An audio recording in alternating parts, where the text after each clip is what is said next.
Oke, selamat datang semuanya. Kali ini kita akan bedah analisis seorang pakar tentang gimana caranya sebuah perang di satu kawasan ternyata bisa memicu krisis di seluruh dunia. Yuk, kita langsung mulai aja. Kita buka dengan pertanyaan yang mungkin kedengarannya berlebihan ya. Perang regional bisa memicu kelaparan global. Tapi menurut analisis yang kita bahas ini, jawabannya ternyata, ya, sesederhana dan semenakutkan itu. Kaitan antara keduanya jauh lebih dekat dari yang kita bayangin. Oke, bagian pertama, kita perlu paham dulu, apa sih sebenarnya motivasi di balik konflik ini? Menurut si pakar, ini kuncinya.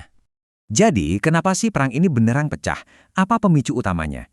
Pertanyaan ini penting banget buat ngebuka keseluruhan masalah. Nah, jawaban si pakar ini belak-belakan banget. Ini dia tesis utamanya. Menurut si pakar, perhitungan inilah yang mendorong eskalasi. Tapi, ada satu kesalahan fatal dalam perhitungan mereka. Mereka sama sekali nggak mengantisipasi betapa siapnya Iran untuk membalas. Sekarang, kita geser sedikit ke geografi. Karena ada satu lokasi, satu titik kecil di peta yang punya kekuatan untuk mengubah konflik regional ini jadi krisis global. Namanya Selat Hormuz. Dan ini bukan sekedar jalur air biasa ya. Anggap aja ini kayak arteri utama bagi perdagangan dunia, terutama untuk energi. Apapun yang terjadi di sini, dampaknya pasti bakal terasa di seluruh penjuru bumi. Bayangin, lebarnya cuma 21 km, jarak sesempit itu bikin setiap kapal yang lewat jadi target yang sangat rentan karena sepenuhnya berada dalam jangkauan persenjataan Iran. Ini benar-benar titik strategis yang sangat-sangat rawan. Oke, kita udah tahu lokasinya serawan apa. Sekarang, mari kita lihat apa aja yang lewat situ. Ada 3 sumber daya super penting yang kalau pasokannya sampai macet, wah, efek dominonya bisa ngeri banget. Yang pertama, dan ini yang mungkin bikin kaget, pupuk. Ya, benar, pupuk. Sekitar 20-30% pasokan pupuk dunia itu lewat selat ini. Pupuk itu kan nyawanya pertanian modern dan ketahanan pangan global.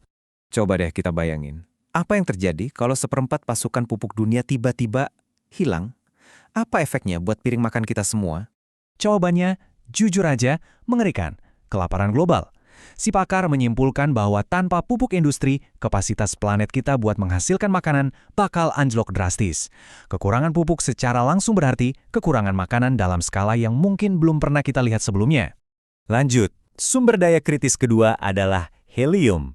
Sekitar 30% pasokan dunia datang dari wilayah ini. Mungkin kedengarannya sepele ya, cuma buat balon.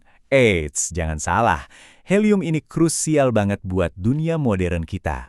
Gini deh, semua gadget yang kita pegang, ponsel, laptop, semua alat elektronik, itu butuh chip semikonduktor. Nah, proses pembuatan chip itu butuh banget helium. Masalahnya, helium ini nggak bisa disimpan dalam jumlah besar. Jadi, begitu pasokannya berhenti, produksi di seluruh dunia juga berhenti total. Kebayang kan? Dan tentu saja, yang terakhir adalah minyak dan gas. Ini yang paling kita semua tahu dari wilayah ini. Tapi bukan cuma minyak loh. 20% gas alam cair dunia juga melewati selat yang sama. Hubungannya jelas banget. Lihat deh grafik ini. Selama 40 tahun terakhir, pertumbuhan ekonomi dunia itu hampir selalu sejalan sama pertumbuhan konsumsi energi.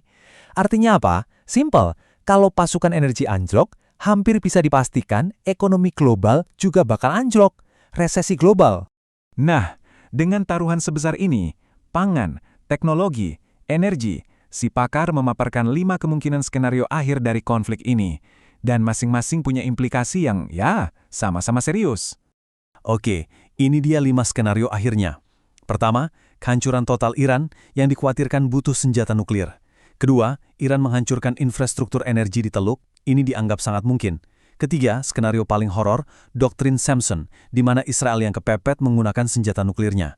Keempat, Iran berhasil melumpuhkan program nuklir Israel. Dan kelima, sebagai konsekuensi jangka panjang, Iran akhirnya mengembangkan senjata nuklirnya sendiri. Si pakar ini bilang terus terang, dari semua skenario itu, doktrin Samson adalah yang paling bikin dia ngeri. Bayangan Israel yang terpojok lalu melepaskan senjata nuklirnya, itu adalah kemungkinan yang paling menakutkan buat dia. Oke, sekarang kita coba tarik semua analisis geopolitik yang rumit ini ke level yang lebih personal. Apa sih artinya ini semua buat kita dalam kehidupan sehari-hari? Cerita dari sumber ini benar-benar bikin krisis ekonomi jadi terasa nyata. Bayangin, ada orang yang udah kerja 3 pekerjaan cuma buat bertahan hidup. Kalau harga-harga naik lagi 20%, dia harus gimana lagi? Ini nunjukin betapa tipisnya jaring pengaman yang dimiliki banyak orang saat ini. Inilah inti dari semuanya. Sistem global kita yang kelihatannya canggih ini ternyata jauh lebih rapuh dari yang kita bayangkan. Ketergantungan kita sama rantai pasokan yang panjang dan rumit membuat kita semua, dimanapun kita berada, jadi sangat rentan terhadap guncangan yang terjadi ribuan kilometer jauhnya. Kita tutup dengan pertanyaan yang diajukan oleh si pakar.